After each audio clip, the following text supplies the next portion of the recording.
자, 오늘 우리가 함께 파헤쳐 볼 이야기는 바로 제7장 우주 오르곤 공학과 클라우드 버스터입니다.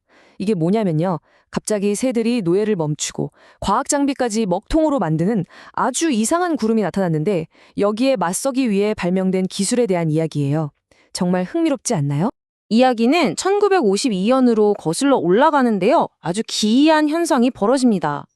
빌헬름 라이히가 도르구름이라고 이름 붙인 데 나타나니까 세상이 갑자기 뭐랄까 숨을 팍 죽인 것처럼 조용해지는 거예요. 여기 인용문 보이시죠? 새들은 노래를 멈추고 숨어버리며 개구리도 울지 않습니다. 정말 모든 생명력이 사라져버린 듯한 그런 섬뜩한 고요함이었던 거죠. 아니 대체 죽음의 구름이라고까지 불리는 이 도르라는 게 뭘까요? 그리고 이게 나타나면 구체적으로 어떤 일이 벌어졌을까요? 와, 이 구름의 영향력이 정말 어마어마했는데요. 일단 주변 풍경이 그냥 시커멓게 변하고 반짝임을 잃어버렸대요. 그리고 사람들은 막 몸이 안 좋아지고 메스껍고 머리도 아프고 숨쉬기까지 답답해졌다고 합니다. 근데 진짜 놀라운 건 방사능 측정기인 가이거 계수기 있잖아요. 그것마저 막 미친 듯이 수치가 올라가거나 아예 멈춰버렸다는 거예요. 이건 진짜 보통 일이 아니죠. 그래서 라이히가 이 현상에 이름을 붙입니다. 바로 도르, 죽음의 오르곤 에너지라는 뜻이죠. 이게 뭐냐면 원래 우주에는 오르곤이라는 좋은 생명 에너지가 가득 차 있는데 이게 어떤 이유에선지 꽉 막히고 썩어버려서 말 그대로 생명을 위협하는 독소 같은 에너지로 변해버렸다는 거예요. 자, 그런데 라이히가 이런 무시무시한 에너지를 그냥 보고만 있었을까요? 아니죠. 그는 이 문제를 해결하기 위해, 그러니까 이 하늘을 정화하기 위해 아주 독창적인 장치를 발명해냅니다. 그 장치의 이름이 바로 클라우드 버스터입니다. 이름 정말 직관적이죠? 말 그대로 구름을 박살낸다는 건데 대기 중에 퍼져 있는 이 해로운 도르구름을 싹 제거해서 하늘을 깨끗하게 만드는 장치였어요. 그럼 이게 어떻게 작동하는 걸까요? 원리는 의외로 간단해요. 에너지의 흐름을 이용하는 건데요. 먼저 길쭉한 금속 파이프를 저 하늘에 있는 도르 구름 쪽으로 조준해요. 그리고 이 파이프 끝을 우물이나 호수처럼 흐르는 물에 연결하는 겁니다.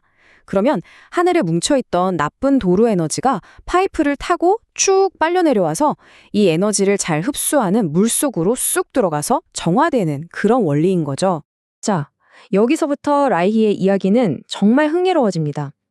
그는 이 도르라는 현상이 단순히 하늘에서 일어나는 이상현상이 아니라고 봤어요. 이게 사실은 우리 내면, 그러니까 우리 정신 상태를 그대로 비춰주는 거대한 거울과 같다고 생각한 겁니다. 한번 비교해 볼까요? 자연의 사막은 어때요? 물이랑 생명 에너지가 부족해서 땅이 바싹 마르고 생명이 살기 힘들죠. 라이히는 우리 마음도 똑같다고 봤어요. 내면의 생명 에너지가 고갈되면 마음이 텅 비고 공허해지는 정서적 사막이 된다는 거죠. 이런 사막 같은 마음에서는 건강한 감정 대신 마치 사막에 가시돋친 선인장처럼 날카로운 공격성이나 독 있는 행동들만 자라나게 된다는 겁니다. 정말 소름 돋는 비유 아닌가요?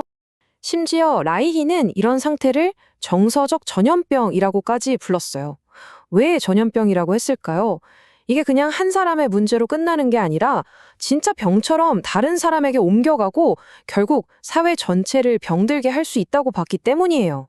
자, 그렇다면 이런 치명적인 에너지에 대해서 생명은 어떻게 반응할까요? 자연이든 우리 인간이든 스스로를 지키기 위한 어떤 방법이 있을 거 아니에요. 라이히가 발견한 생명의 근본적인 방어 원리는 바로 격리입니다. 나쁜 걸 따로 떼내서 전체를 보호한다는 거죠. 예를 들어 우리 몸 아플 때 생각해 보세요.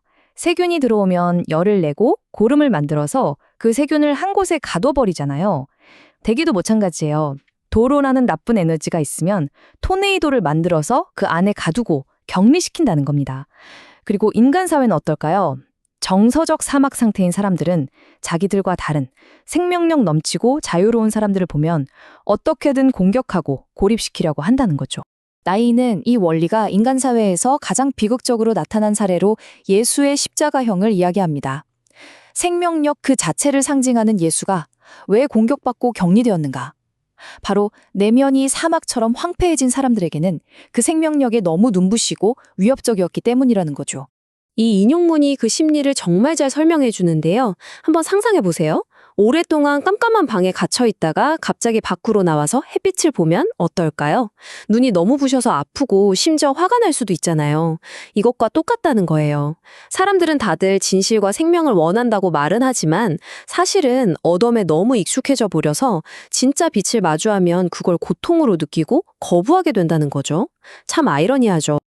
자, 여기까지 들으면 좀 암울하게 느껴질 수도 있어요. 하지만 이야기가 여기서 절망으로 끝나진 않습니다. 다행히도 이 끔찍한 사막에서 벗어날 수 있는 길을 제시하고 있거든요. 그렇다면 가장 중요한 질문이죠. 도대체 어떻게 하면 이 정서적 사막에서 빠져나올 수 있을까요? 라인에이가 말하는 해답은 바로 우리 내면에 있습니다. 첫째, 우리 안에 생명 에너지가 다시 자유롭게 흐르도록 그냥 내버려 두라는 거예요. 억누르지 말고요. 둘째, 겉만 번지르르한 가짜 자유를 외치는 사람들을 조심해야 합니다. 그리고 마지막으로 가장 중요한 건데요. 다른 누구도 아닌 바로 내 안에서 들려오는 진짜 생명의 목소리에 귀를 기울이는 겁니다. 결국 오르곤 에너지의 원리를 이해한다는 건 인류가 다시 자연과 조화를 이루며 살아갈 수 있는 희망을 찾는다는 의미이기도 합니다. 오늘 이야기 어떠셨나요? 라에히의 이론은 우리에게 이런 질문을 던지는 것 같아요. 바깥 세상의 하늘을 정화하는 것과 우리 내면의 사막을 푸르게 가꾸는 것. 이게 과연 다른 문제일까요? 어쩌면 진정한 회복은 이 둘이 깊이 연결되어 있다는 걸 깨닫는 바로 그 순간부터 시작되는 건지도 모르겠습니다.